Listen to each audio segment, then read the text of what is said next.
Good afternoon, everyone. Is it afternoon? Let me check. Yes, only just. Good afternoon. Welcome in this press conference here after the Eurogroup in Valletta. I want to first of all thank our Maltese hosts for the excellent organization and the wonderful venue for today's discussions. Today in the Eurogroup we welcomed Daniel Nui of the ECB Supervisory Board and Elke König of the Single Resolution Board. They joined us to speak about their work as they do on a regular basis. But let me start with Greece.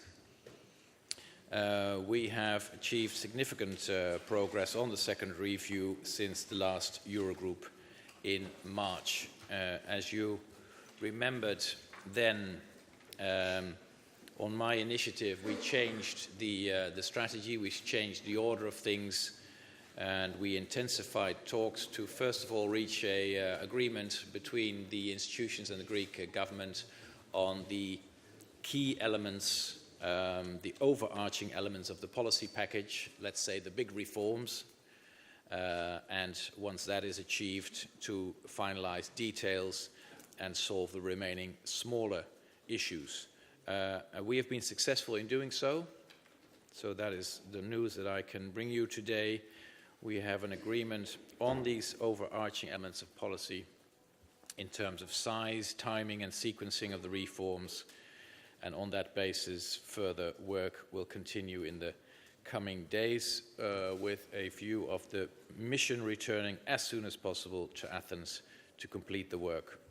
Let me give you some headlines. We've agreed on a 2% reform package, 1% in 2019, mainly based on pensions, 1% in 2020, in principle, mainly based on personal income tax, and we agreed that the Greek government can also, in parallel, legislate expansionary measures on the assumption that the economy is doing better and the fiscal path is doing better than expected, and using the fiscal space that then will be created by these additional reforms.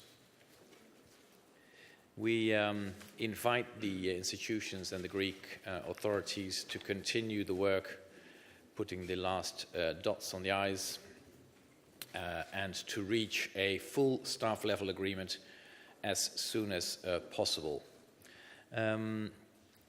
Once staff level agreement is reached, the Eurogroup will come back to the issue of the medium-term fiscal path for the post-program period and debt sustainability, building on what we have already agreed in May 2016 in order to reach that overall political agreement. And it's very important for Greece that we do this as soon as possible. But as we said, the big blocks have now been sorted out, and that should allow us to speed up and go for the final stretch.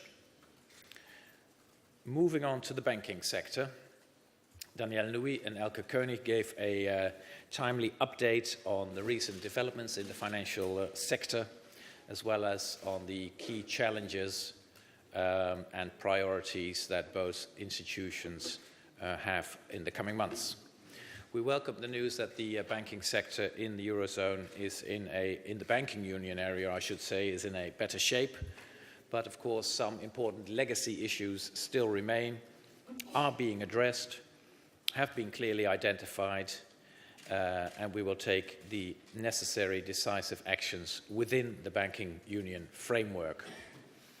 Overall, we commended them for the excellent work done by these still relatively new institutions and encouraged both them and the Commission to continue to work closely together.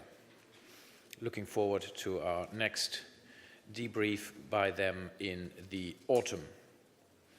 Third, we held one of our regular thematic discussions on growth and jobs, today on supporting investment in the euro area. Investment in the euro area is running still at lower levels than before the crisis, particularly in some member states, and addressing barriers to investment is therefore a clear priority for euro area member states and the euro area as a whole.